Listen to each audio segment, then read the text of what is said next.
Here's the question of the day. How do I navigate knowing if I should start a relationship with someone? I get asked this question quite a lot, and I think that there's really 6 questions that you should be asking yourself before determining if this is the right person and the right timing. Number 1, you should ask yourself this: is Jesus Lord of his or her life? And if so, what's the fruit?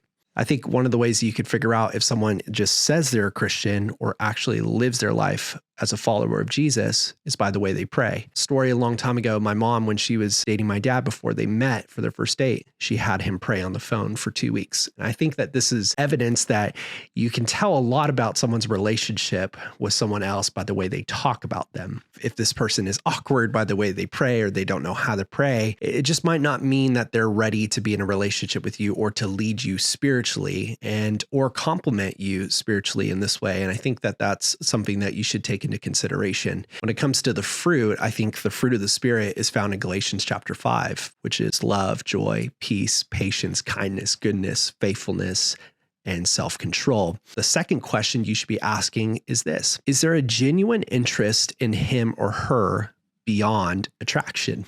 One of the examples we can look at in scripture, though this was not a good king, King Ahab, he found a wife and her name was Jezebel. And the Bible describes her as a very beautiful woman who used her looks, her makeup, those kind of things to be able to attract and lure and take control and power over people. See, she worshiped the god of Baal and brought Baal worship and idolatry into the castle. And so here's the thing that I would say is that if you're attracted to this person, that's great, but attraction isn't everything. If you are attracted to someone, but there's no emotional intelligence, there's no spiritual vitality, this person might not be the right fit for you, and this might not be the right timing either. Here's the third question you can ask yourself: does this person belong to a church? And if so, what references does he or she have? Because you better check receipts. If someone says they go to a church, are they connected to a life group? Are they serving on a team? Does their pastor know that they go to this church? If they say, I go to this church and it's in a different city, how often are you going to church? I think these are important things that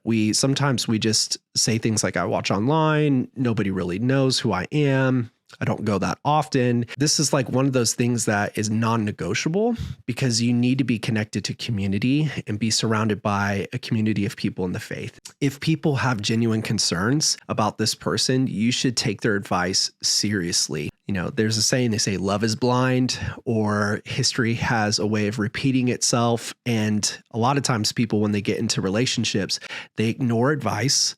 They don't get accountability, and they go MIA on their own community and their friends. Their best friends are not even in the loop of what's going on in their relationship. And I would say that where there is isolation and no accountability is often a sign of unhealth. Number 4, does this person exemplify the values of living above reproach, practicing what they say, upholding a good reputation, making wise decisions, and having healthy habits? That one's kind of a mouthful, but I think that there are certain values you should look for within a person. Living above reproach means not putting yourself in compromising situations. You know, when there's no one home and they constantly want you to come inside, or if, you know, your bedroom is kind of an off limits area and they're constantly trying to barge their way into that space. You don't want to put yourself in isolating situations or places that can lead to compromise.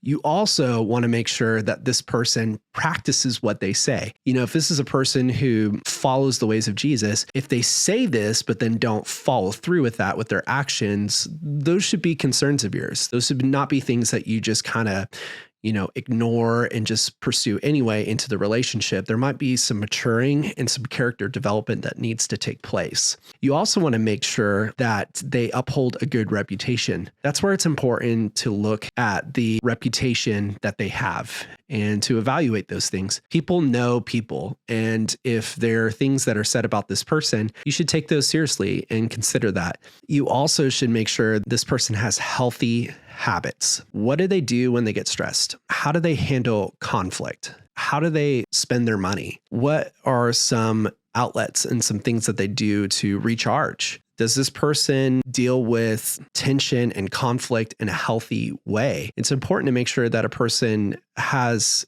habits that are healthy and that are building the person up, not tearing them down, because this does have an effect on the relationship, whether you like it or not. If a person doesn't have healthy habits, they can often lead to things that can destroy marriages. Number 5, does this person respect my boundaries? If you don't have boundaries, or he or she doesn't have clear boundaries, that should be a red flag. I think you should think about your boundaries and write this down. I would encourage you to take out a pen and paper or your phone and to write down what your non-negotiables are and to write down the things that are off limits to you. Those are important and they should be respected. A person who doesn't respect boundaries is really a person who is not healthy in relationships.